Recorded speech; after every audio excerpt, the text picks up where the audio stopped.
I definitely have a connection to the ocean, and I could tell you I was probably 30 to 45 minutes away from home because just the smell of the air changed, and you'd get that salt air, and for me, there's nothing better.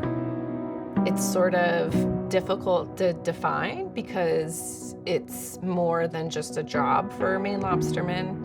It's definitely a set of values and principles that they adhere to, whether it's protecting the Gulf of Maine, being a part of a family, being a part of a community.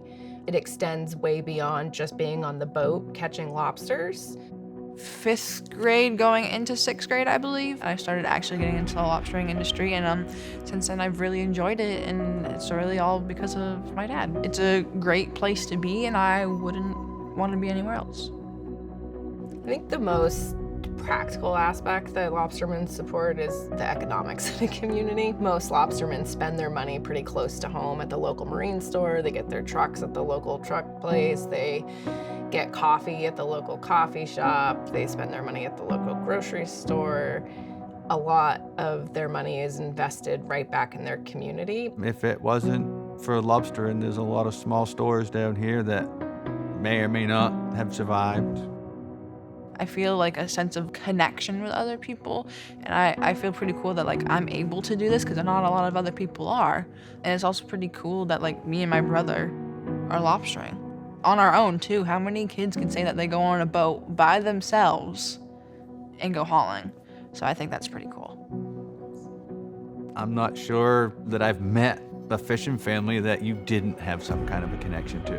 I'm still good friends with a guy who runs an offshore boat out of Rhode Island because I bought his dad's boat, and he comes up and checks on it every so often.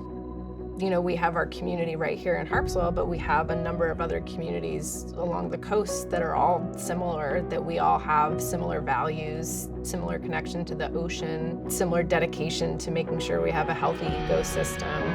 My kids have learned, what my husband learned, what other fishing families have learned, is that in order to keep going, we have to protect the resource and our environment and be able to adapt and be resilient. And we've learned those lessons and want to continue to learn those lessons and pass them on down the road. If we're not taking care of what we're doing out there's no point in us to keep going. I can think of a number of fishing families that I know that have been fishing for generations where that same sort of thing happened. It's just proud to be following in someone's footsteps. That's such a critical and important part of your community as well as your family. And the point of pride in keeping that going is incredibly important to fishing families.